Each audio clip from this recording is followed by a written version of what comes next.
Ludwig, we have these wonderful white babies of yours Yes. from the 25 vintage. Yeah. And I know it's very difficult to choose and to talk about. You want to talk about all of them. But, Of course, we would like to.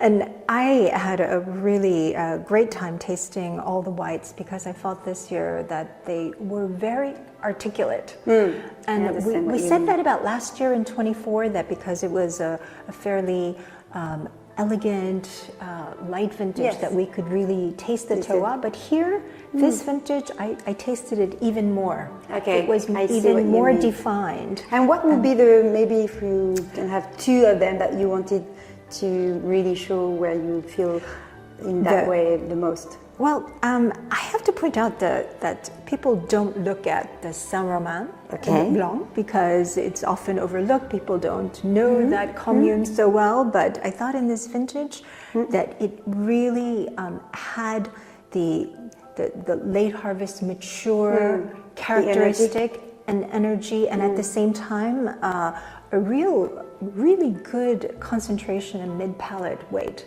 And very nice Saint-Romain white with a kind of seriousness that It's true. I found. It's true.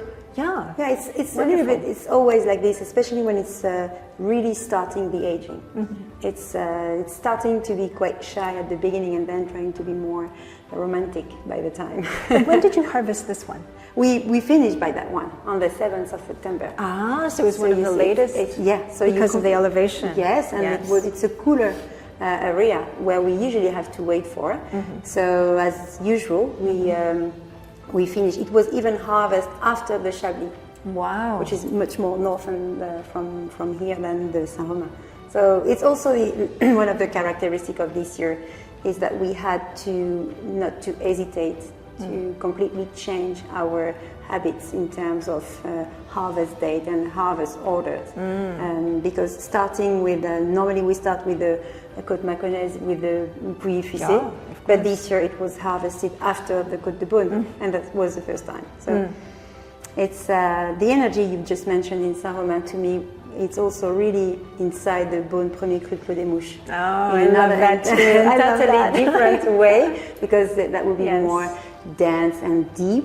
Yes. But the very common point, the energy into these two ones, we started with the Clos des Mouches. That was day one. Right. And day one and last day. But see, this is where you got the picking date right. Of course. And that was so important in 2025 Yes. to get the harvest date right. And especially for the whites, because they're so sensitive. And the ripeness in the Saint-Romain, and it's perfect for the balance that it needs.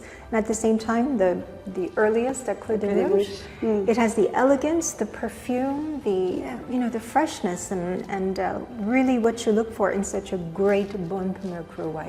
Of course, and I think the power is also inside the Puligny. That can be in another style, maybe much more mineral than the other ones. Yes. But with this kind of salty minerality, you see what I mean? Yes. And this is almost the one that could be a little bit more separated in terms of expression, but it's heavy in terroir. Right. Carrying. Right. And a little bit less on those ones who are also on this common line to be so concentrated, but also very fresh. Right. So it's a hard choice. It is. I love the Puligny too, and as usual. Yeah, because I heard you made. I did hear that. I hear that. I make sounds when I taste, and it's delicious.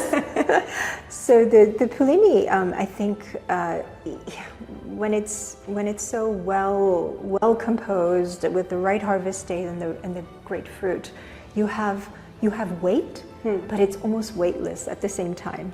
Okay. It's both. Yeah, it's it's weightless, but you feel the seriousness and the minerality and the terroir. So it's wonderful choices. Yes. Well, we have 6 of them to go through. Good luck.